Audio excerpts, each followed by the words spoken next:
How am you? I'm Carl Metalhead and welcome to my channel.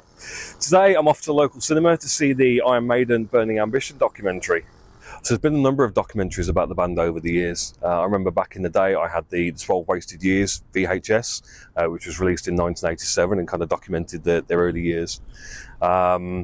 Since then, if you check out the Maiden YouTube channel, there's a 3-part History of Iron Maiden series from 2004, I think 2008 and 2013 respectively.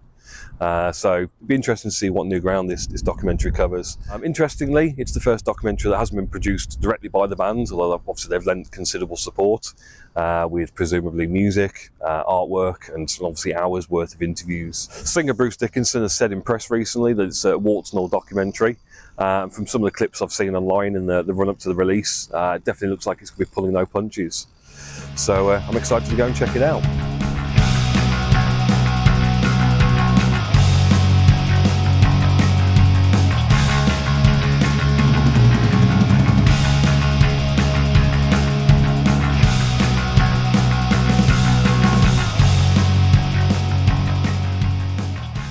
So I'm back home now and here to give you my thoughts on the documentary.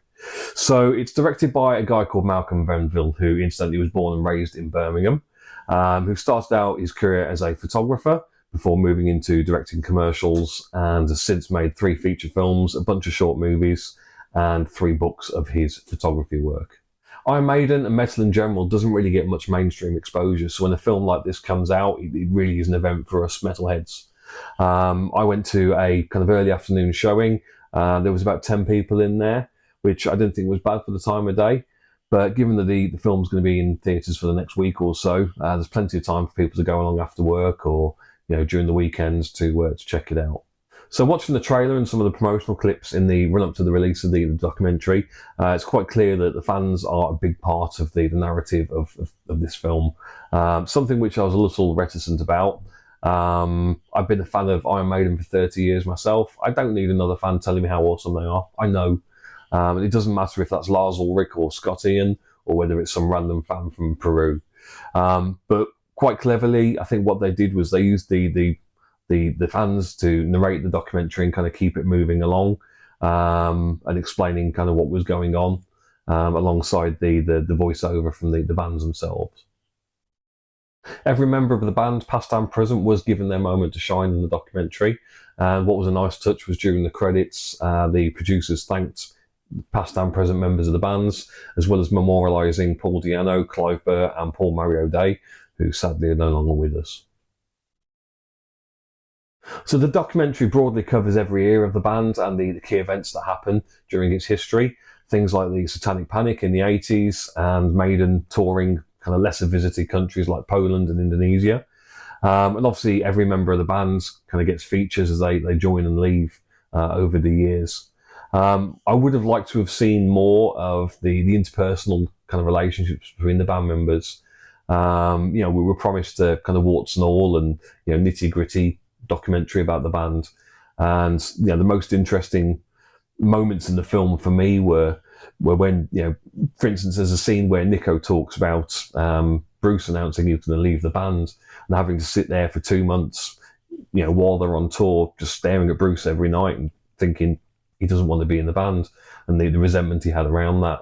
And for me, as a long-term fan of the band, that through various documentaries and books, is quite well versed in the Maiden story. That's the stuff that I really would like to have seen more of. The main theme of the documentary is determination. It takes a lot of drive to go from being a road sweeper in West Ham to becoming arguably the biggest metal band of all time. Ultimately, the documentary ends the only way it can, with the last 5 or 10 minutes dedicated to kind of Nico's retirement and looking at the legacy of the bands that they'll leave behind when eventually they do retire. There is a glimmer of hope as they touch upon the West Ham gig, and obviously we've got the forthcoming Edfest at Nebworth. And I think really we have to ask ourselves that after 50 years, 17 studio albums, 4 EPs, 13 live albums and 7 compilations, are we seeing the end of Iron Maiden? There's definitely an air of this is almost kind of putting a stamp on the end of the band's 50-year career. In a 2025 interview, it was reported that guitarist Dave Murray acknowledged the band are all rapidly approaching their 70s and talked about coming to an end with dignity and elegance rather than an immediate stop. As the second longest serving member of the band behind founder Steve Harris, you have to assume that would be a huge loss for the band, and you have to wonder how they could go on after Dave leaving. Of course, if Maiden do decide to call it a day, the majority of the members already have existing projects they can go to. So singer Bruce has 7 solo albums under his belt and an established solo career. Steve Harris has 2 albums with his British Lion project, alongside Nico's replacement in Simon Dawson. And of course, Adrian Smith has a number of solo albums and currently has 2 albums with his Smith Kotzen project. Personally, I think we'll see one more album and world tour before Iron Maiden decide to call it a day. But when that time comes, I think this documentary will serve as a testament to the legacy that the band leaves behind. So are you planning on going to see this documentary in cinemas?